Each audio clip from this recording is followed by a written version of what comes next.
Bueno, vamos a hablar acerca de un tema que es muy preocupante. Esto desde hace muchos años, no algo nuevo, pero es algo que cuesta mucho aparentemente solucionar por una serie de cuestiones. Estamos hablando del bullying en las escuelas y ya estamos justamente con nuestra especialista para que nos cuente más acerca de cómo podemos lidiar con esto, si somos los padres de las víctimas o si somos los padres de los agresores o si somos simplemente los otros niños que se dejan llevar a lo mejor por el líder malo o aquellos que no saben qué hacerse ayudarle a la víctima, ¿verdad? Todo un tema que compromete a muchos dentro de las aulas, así que ya vamos a recibir a la doctora psicopedagoga Natasha Golavec, el bullying en las escuelas. ¿Qué tal? ¿Qué tal? Buen día a todos. Día. Un placer. Bienvenida. Bueno, qué temita, ¿verdad? Sí. Muchas aristas tiene. Es que demasiadas historias hay detrás del bullying, ¿verdad? Aquí están las víctimas, hay padres también víctimas, hay maestros víctimas y también están todos los victimarios, ¿verdad? Y cómplices también. Lo que pasa es que hay muchos cómplices, pero muchos es como dijo Sani, ¿verdad? O sea, se acoplan para ellos no ser, ¿verdad? También aturdidos o hostigados por este líder negativo, ¿verdad? Totalmente. Podemos empezar a hablar, creo yo, de la base o de la raíz de todo esto que somos nosotros los padres. Totalmente. Todo, a ver, nuestra responsabilidad como padres es la crianza, ¿sí? Y vos de repente hay situaciones, pequeñeces que no vas encarando desde tu casa, o sea, eso se va a trasladar a otras personas y en otros contextos sociales, no solo el escolar. Hay familias que se rigen de que la violencia es positiva, y yo no hablo de violencia física, sino también verbal y psicológica, de que es el común determinante dentro de ese vínculo, ¿verdad? Obviamente, ¿qué pretendemos de que ese niño vaya a ser en un colegio, ¿sí? Acá también hay bases genéticas, es una cuestión de crianzas, hay una cuestión de muchos valores educativos dentro del hogar y también de los límites que uno como padre debe poner en su momento. Vos a un chico de 15, 16 años que ya obviamente tiene un historial de conductas disruptivas o negativas, a esa clase de niños, ¿qué pasó con anterioridad? ¿Qué pasó a los 3, 4 años? Tuvieron que tener algunas conductas que no iban dentro de lo que se esperaba. Ningún niño es así quietito, santo, pero ahí estás vos, responsable, y ocupate y preocupate también de educar a tu hijo. Las profesoras sufren un bullying terrible por parte de los padres luego. Vos te vas a reclamar y no sabes otra vez al final si quién otra vez te va a solucionar tu problema, porque no hay, por ejemplo, dentro de las escuelas una contención real. Muchos tienen psicóloga, un plantel pedagógico, a veces ni se enteran. A veces vos como mamá te enteras porque la otra mamá te llamó porque su hijo le dijo, ¿verdad? Totalmente. O sea, ¿por qué? Porque tu hijo tiene miedo, ¿verdad? Porque tu hijo obviamente está ya en un nivel crítico emocional y obviamente eso arrastra a una población enorme. Y bueno, hace poco tuvimos el caso más evidente, ¿verdad? De ese niño que se suicidó, ¿verdad? Increíble, o sea, eso sucede. Te quiero interrumpir un ratito porque voy a contar una experiencia personal muy superficial, fue mi experiencia, pero por ejemplo, a mi nena venía consecutivamente a decirme: mami, la hermana de fulana, de una compañera, es re mala y me mira mal y me hace así o me amenaza. O sea, pasaba en el recreo y eso hacía que ella se sienta muy incómoda, ¿verdad? Y a veces se tenía que ir a la casa porque la nena era muy amiga suya, ¿verdad? Y me decía, y yo le dije: mi amor, le voy a llamar a su mamá. Por favor, no le llame, mami, porque me va a decir tal cosa y después en el recreo va a ser peor, ¿entendés? Y entonces yo, no, tengo que hablar, pero después pensar, híjole, su mamá es medio complicada y no va a querer. Yo dejé nomás porque todavía yo no creí que era tan grave, porque no es que tampoco le dificultaba la vida a mi hija y no le veía siempre. No, pero así empieza. ¿Y qué hago yo? ¿Hice bien? ¿Hay que dejar o realmente hay que ir como para cortar de raíz? Hay hijos y hijos, ¿verdad? Están los mimados, están los que tienen carácter, y bueno, y hay algunos que tenemos que intervenir. Obviamente, imagínate que así empieza esta situación.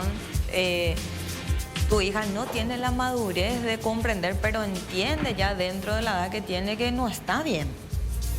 Te lo contó, buenísimo. Hay niños que no cuentan y esto se arrastra. O sea, si yo empiezo a maltratarte por medio de gestos, bueno, el siguiente nivel, ¿cuál va a ser? Obviamente que se tiene que hablar con la otra familia, tiene que haber un canal de comunicación. Si pasa eso en el colegio, bueno, el colegio tiene que estar avisado también. Hay colegios que no saben ni lo que pasa. Entonces, acá somos una sociedad inclusiva, ¿cierto? Puede tener sus dificultades también el victimario, hay que ayudarle a esa familia, incluso a ese niño. Pero también, ¿qué pasa de las víctimas? La víctima al final era el culpable.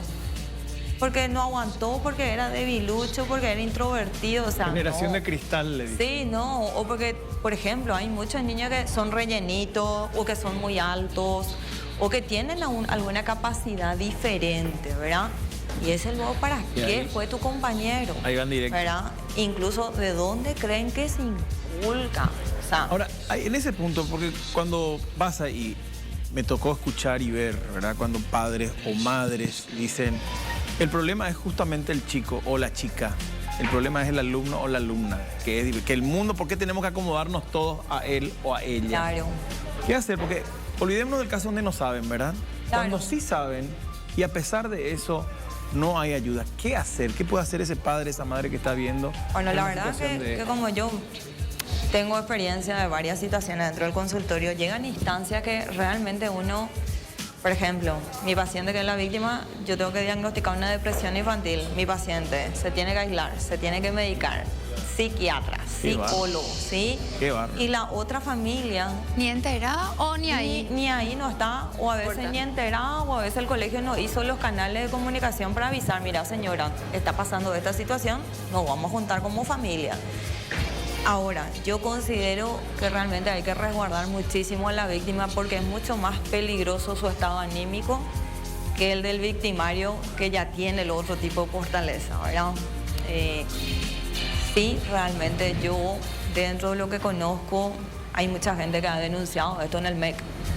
Todos los colegios tienen su supervisión, se denuncia lastimosamente ¿Intervienen en al colegio. Sí. Sí, intervienen. A las 48 horas se hace una Sirve, intervención. funciona. Sirve. Lastimosamente ya es un caso extremo. Pero sí está la parte de supervisión que es la que accede, ¿verdad? Pero lo primero que deberíamos hacer como padres sería llamar a los otros padres. Eso creo que debe ser el primer paso para que estén en Yo conocimiento. siempre pido un testigo y que sea en un lugar neutral. Si yo tengo un problema acá contigo, yo voy a traer un neutral. Ninguna amistad con nadie que sea testigo de nuestra conversación y que sea en un lugar que no sea ni tu casa ni mi casa.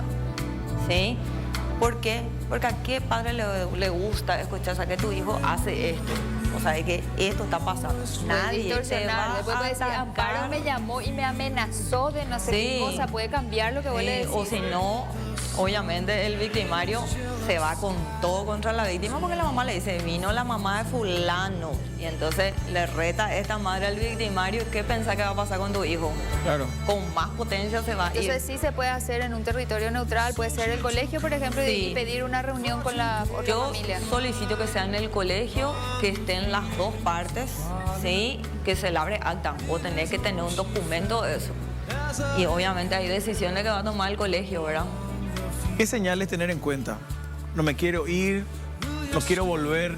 ¿Qué hay que tener en Sí, cuenta, sobre todo para evitar? Aislamientos sociales, hay muchas alteraciones dentro de la socialización, ese es el punto número 1.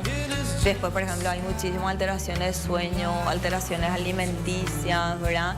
Y uno tiene características más de angustia, o sea, todo aquello adquirido o que uno iba madurando a la edad, es como que tienen retroceso y muchísima Y baja algo- autoestima tiene. Y por último, algo muy importante, la tecnología también es un agravante. Ese es el Hacen ciberbullying, stickers. Yo el he ciberbullying. visto como compañeros de mi hijo, por ejemplo, stickers burlándose con la cara de un compañero, con groserías, o sea, esas cosas, eso es bullying, ¿verdad? Eso O sea, la verdad que los padres también tendrían tenemos que controlar. Sí, porque eso que tampoco ya pucha. no es parte del colegio, ¿verdad? O sea, el colegio Abarca eso todo. sucede dentro del contexto, Pero ¿qué pasa, por ejemplo, estos 2 años de pandemia? Hay colegios que todavía no van a tener clase presencial. Eso existe en el teléfono de tu hijo. Vos Sí, ves, tenés que revisar. yo vi.